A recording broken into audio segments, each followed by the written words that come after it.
आप सभी को जय मसीह की। प्रभु सभी को बहुत आशीष दे। तो हम कोशिश करनी है हम लोगों को कि हम नीति वचन पढ़ा करें, जिसमें कि नीति वचन को पढ़ने के द्वारा हम बुद्धि, ज्ञान, समझ की बातें, तरक्की, उन्नति, भरपूरी, छुटकारे की बातें, आशीषों की बातें, बढ़ने की बातें, उठने की बातें और भेद की बातें, गुप्त बातें, किस समय में क्या चुनाव करना चाहिए, शत्रु से कैसे बचना चाहिए, किस समय हमें किन बातों का ध्यान रखना चाहिए, हमारा खाना पीना, चलना फिरना, उठना बैठना, सोना जागना, हमें किस तरीके से कब कब किस तरीके से कैसे क्या करना चाहिए, वो बहुत सी बातें परमेश्वर ने हमें सिखलाई हैं, समझाई हैं। एक बिजनेस कैसे करना है, आशीष कैसे पानी है, क्षमा कैसे करना है, प्रेम कैसे करना है, आज्ञा पालन कैसे करना है और दया कैसे करनी है, अच्छी जीवन को कैसे पाना है, पवित्र जीवन में कैसे चलना है, किन बातों से बच के रहना है, किन बातों को आज्ञा पालन में किस तरीके से कैसे करना चाहिए, किन बातों से हमें दूर रहना चाहिए। मतलब वो सब कुछ जो एक मनुष्य की ज़रूरत है इस जीवन को जीने के लिए, रोज़मर्रा के कामों में हमें क्या करना चाहिए, क्या नहीं करना चाहिए, किन बातों में ज़ुबान पर नियंत्रण रखना चाहिए, क्या मुंह से बोलना चाहिए, क्या नहीं बोलना चाहिए, हमारे मुंह के शब्द कैसे होने चाहिए, अगर हम गलत बोल रहे हैं, गलत विश्वास दिखा रहे हैं या अनाज्ञाकारिता दिखा रहे हैं, क्या खो सकते हैं, क्या नुकसान हो सकता है, क्या किस प्रकार की समस्या आ सकती है, कौन सा दंड आ सकता है। और अगर हम अच्छा कर रहे हैं, आज्ञा पालन कर रहे हैं, प्रभु के भय में चल रहे हैं और वचन, शिक्षा, आज्ञावरण वो सब कुछ कर रहे हैं जो प्रभु चाहते, तो उसके द्वारा हमें क्या आशीष मिलेगी। हमारी उन्नति, तरक्की, भरपूरी, संपूर्णता में परमेश्वर की संपूर्ण होने के लिए ना ये नीति वचन हम सभी के लिए दिए गए हैं। तो अगर हम रोजाना एक एक चैप्टर पढ़ें तो हमारे लिए बहुत ज़्यादा ब्लेसड है। और खुदावन हमसे बात करेगा, खुदा ने हमसे बहुत बात करी, हमें करेक्शन भी दी है। परमेश्वर का आत्मा हमसे बात करेगा किस परिस्थिति में हमें क्या, कैसे, कब, किस तरीके से, कब, क्यों करना चाहिए। अगर हम जो भी कर रहे हैं तो उससे हमें क्या फ़ायदा होगा। अगर हम कहीं जो कर रहे हैं, जो डिसीजन लेने वाले हैं, कहीं वो गलत तो नहीं है। परमेश्वर हमसे बात करता है और बात करेगा। तो नीति वचन हमें रेगुलर पढ़ने की कोशिश करनी है, एक दिन में एक अध्याय। और हाँ, आप इस नीति वचनों के द्वारा परमेश्वर का आत्मा जब आप हमसे बात करेगा तो इस नीति वचन के द्वारा हम अपने आप को तरक्की, उन्नति, चंगाई, छुटकारा, आशीष और बरकतों में, अच्छे डिसीजन मेकिंग में, अपने आप को उठता बढ़ता हुआ तरक्की, उन्नति में, अपने बदलाव को होता हुआ देखेंगे हम। परमेश्वर हमारी ज़िंदगी में काम करेगा, क्योंकि अगर हम प्रभु के वचन को इज्जत दे रहे हैं तो खुदा हमारी ज़िंदगी में काम करेगा। प्रभु अपने वचन को पूरा करने के लिए जागृत है। हम हैरान होंगे परमेश्वर हमारी ज़िंदगी में ऐसी गवाहियाँ बनाएगा, क्योंकि हमारे चुनाव जो होंगे वो वचन के द्वारा होने पाएंगे। और वो वचन हमें कब, किस तरीके से, कैसे करना है, वो वचन हमें बताए जाएंगे नीति वचन के द्वारा। बहुत से ऐसे वचन। हालेलुया। तो तैयार हो जाओ, तो हम आगे बढ़ते हैं। तो शुरू करते हैं। प्रभु हमारी मदद करे। नीति वचन 25 अध्याय पहली आयत में राजा सुलेमान के अन्य नीति वचन। सुलेमान के नीति वचन यह भी हैं जिन्हें यहूदा के राजा हिजकिय्याह के जनों ने नकल की थी। परमेश्वर की महिमा गुप्त बातें, मतलब परमेश्वर की महिमा गुप्त रखने में, बातों को गुप्त रखने में, कुछ चीज़ों को गुप्त रखने में है। परंतु राजाओं की महिमा गुप्त बातों का पता लगाने से होती है। राजा कौन है? हम परमेश्वर के बेटा और बेटी हैं। उसने हमें राज्य दिया और राज्य उसी को दिया जाता है जो राजा है ना। तो परमेश्वर ने अपनी महिमा को हमारे ऊपर प्रकट किया है और हमारे द्वारा कई बार वो अपनी महिमा को जो गुप्त है उसको खोलता है, क्योंकि लिखा राजाओं की महिमा गुप्त बातों का पता लगाने से होती है। दर्शन, स्वप्न, प्रकाशन परमेश्वर जो देता है वो गुप्त बातों का भेद खोलते हैं, जैसे दानियेल के ऊपर परमेश्वर ने खोला। स्वर्ग की ऊंचाई और पृथ्वी की गहराई और राजाओं का मन, इन तीनों का अंत नहीं मिलता है। चांदी से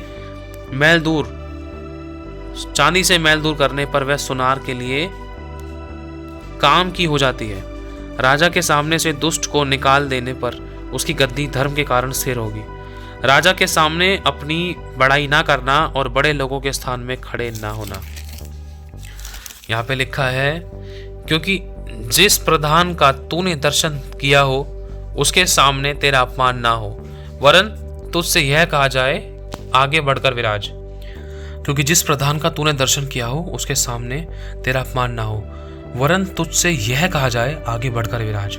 मतलब परमेश्वर चाहता है कि हम लोगों की सबके सामने रिस्पेक्ट हो। झगड़ा करने में जल्दी ना करना, नहीं तो अंत में जब तेरा पड़ोसी तेरा मुंह काला करे तब तू क्या कर सकेगा। एक बार ऊपर वाला वचन फिर से पढ़ते हैं। क्योंकि जिस प्रधान का तूने दर्शन किया हो उसके सामने तेरा अपमान ना हो, वरन तुझसे यह कहा जाए कि आगे बढ़कर विराज। मतलब प्रभु सच में यही हम हमारी ज़िंदगी में चाहता है कि हमारा कभी कहीं भी, अगर हम कहीं भी जाते हैं तो हमारे द्वारा खुदावंद का नाम ऊंचा हो, खुदा का नाम निंदित ना हो, है ना। जब परमेश्वर के लोग आगे बढ़ते हैं तो खुदा का नाम ऊंचा उठता है। जब प्रभु के लोग परमेश्वर की महिमा करते हैं तो खुदा का नाम ऊंचा उठता है ना। झगड़ा करने में जल्दी ना करना, नहीं तो अंत में जब तेरा पड़ोसी तेरा मुंह काला करे तब तो क्या कर सकेगा। कई बार ऐसा होता है कि अरे निकल के कल देखेंगे, आज अभी तो पहले उससे बात तो करके आऊँ, लड़के तो आऊँ, उसको जवाब तो देकर आऊँ, ये करके आऊँ, वो करके आऊँ। कई बार हम सोचते हैं ऑन द स्पॉट सब काम कर, लेकिन प्रभु चाहता है नहीं, हमें लड़ना तो है ही नहीं, पहली बात। दूसरा, हम आत्मिक युद्ध में हैं, शारीरिक युद्ध में नहीं। हमारी लड़ाई किसी मांस और लहू से नहीं, हमारी लड़ाई अंधकार की शक्तियों से है, और हमें धीरे से लड़ना है। परमेश्वर की अगुवाई के अनुसार युक्ति के साथ युद्ध लड़ा जाता है, तब जय मिलती है। लिखा है, अपने पड़ोसी के साथ वाद विवाद एकांत में करना और पराये का भेद ना खोलना। कहीं तुझ किसी की चुगली निंदा मत करना, जो तू बोएगा फिर वो काटेगा। ऐसा ना हो कि सुनने वाला तेरी भी निंदा करे और तेरी निंदा बनी रहे। जैसे चांदी के लिए जैसे चांदी की टोकरियों में सोने के सेब हो, वैसे ही ठीक समय पर कहा हुआ वचन क्या ही बहुमूल्य होता है। जैसे सोने का नथ और कुंदन का जेवर अच्छा लगता है, वैसे ही मानने वाले के कान में बुद्धिमान की डांट भी अच्छी लगती है। जैसे कटनी के समय बर्फ की ठंड से, वैसे ही विश्वासियों के दूध से भी भेजने वालों का जी ठंडा होता है। जैसे बादल और पवन बिना वृष्टि निर्लाभ होते हैं, वैसे ही झूठ मूठ दान देने वाले का बड़ा ही मारना होता है। आगे लिखा है, धीरज धरने से न्याय मनाया जाता है और कोमल वचन हड्डी को भी तोड़ डालता है। क्या तूने मधु पाया तो जितना तेरे लिए ठीक हो उतना ही खाना, ऐसा न हो कि अधिक खाकर तू उसे उगल दे। अपने पड़ोसी के घर में बारंबार जाने से अपने पाँव को रोक। मतलब प्रभु कहना चाह रहा है कि अपने पड़ोसी के घर में हमें बार बार नहीं जाना चाहिए, चाहे अपना है, चाहे पड़ोसी है, चाहे अपना घराने का कोई व्यक्ति है। कहने का मतलब, मान लो हमारे रिलेशनशिप में जो भी लोग होते हैं, चाचा, ताऊ, अम्मा, बड़ी मम्मी, बड़े पापा, मौसा, मौसी, है ना, वो फैमिलीज़ के जो परिवार रिलेशनशिप के जो होते हैं, रिलेटिव्स जो होते हैं, उनके घर पे भी हमें बार बार नहीं जाना चाहिए। कहीं ऐसा ना हो कि वो खिन्न होकर घृणा करने लगे। जो किसी के विरुद्ध झूठी साक्षी देता है वह मानो हथौड़ा और तलवार सा पहना लगता है। मतलब जो किसी के विरोध में झूठी गवाही देता है, वो इतनी बड़ी गलती कर देता है, तलवार और हथौड़े वाली। विपत्ति के समय विश्वासघाती का भरोसा टूटे हुए दांत या उखड़े हुए पांव के समान होता है। जैसा जाड़े के दिनों में किसी का वस्त्र उतारना या सज्जी पर सिरका डालना होता है, वैसा ही उदास मन वाले के सामने गीत गाना होता है। यदि तेरा बैरी भूखा हो तो उसको रोटी खिला। यहाँ तो प्रभु कुछ और ही कह रहा है, सोच कर देखो। प्रभु तो मेरा बैरी है, उसने तो मेरा दिल दुखा है, उसने तो मेरे साथ गलत व्यवहार किया, उसने तो दोष लगाया, बुराई की कमी निकाली, ठट्ठा किया, नादर किया, उसने तो मुझे लूटा है, गलत व्यवहार किया है। मैं उसको रोटी खिलाऊं, उसको उसकी जरूरत के टाइम मदद करूं? क्यों प्रभु, ऐसा क्यों? प्रभु कह रहा है, यदि तेरा बैरी भूखा हो तो उसको रोटी खिलाना, और यदि वह प्यासा हो तो उसको पानी पिलाना, ताकि वो सोचने पर मजबूर हो जाए कि जिसके साथ मैंने गलत व्यवहार किया आज वही मुझे रोटी पानी खिला रहा है। क्यों? इसी रीति से तू उसके सर पर अंगारों का ढेर डाल देगा और यहोवा तुझे इसका फल देगा और कठोर हृदय को नम्र कर देगा, विरोधी को फेवर में करेगा। जितने तेरे बीच में बेइज्जती करी है उन सबों के सामने खुदा तुझे सदा के घमंड का कारण ठहराएगा। जैसे उत्तरी वायु वर्षा को लाती है, वैसे ही चुगली करने से मुख पर क्रोध छा जाता है। लंबे चौड़े घर में झगड़ालू पत्नी के संग रहने से छत के कोने पर रहना उत्तम है। इसका मतलब ये नहीं है कि हम कोर्ट केस कर लेंगे या पत्नी को छोड़कर दूसरी स्त्री के साथ चले जाएं, या फिर अपने पति जो झगड़ा मचाता है उसको छोड़ दें, कहीं और चले जाएं। नहीं, इसके कहने का अर्थ मतलब परमेश्वर ये कहना चाहता है कि लड़ाई झगड़े के समय अपने आप को कुछ समय के लिए उस परिस्थिति से हटा ले।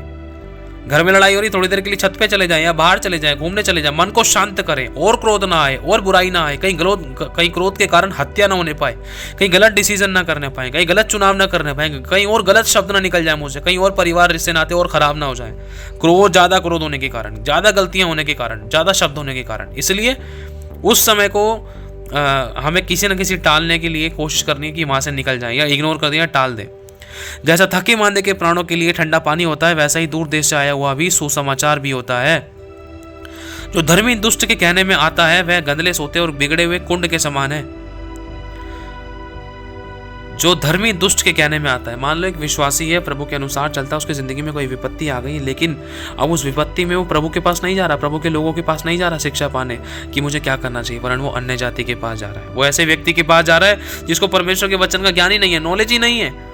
वो ऐसे व्यक्ति के पास जा रहा है जो उसको गलत शिक्षा देगा, गलत राह दिखाएगा, कोर्ट केस करने के लिए। अरे छोड़ दे एक पत्नी को, दूसरी पत्नी कर ले, तेरी उम्र कितनी है, तेरी उम्र तो अभी कम ही है, छोड़ना। उस पत्नी को सता रही है तो तेरी उम्र कितनी है, अभी तो दूसरी शादी कर ले, क्यों चिंता कर रहा है उस लड़की के बारे में, छोड़ना। ऐसे शिक्षाएं देने वाले लोगों से बच के रहना है।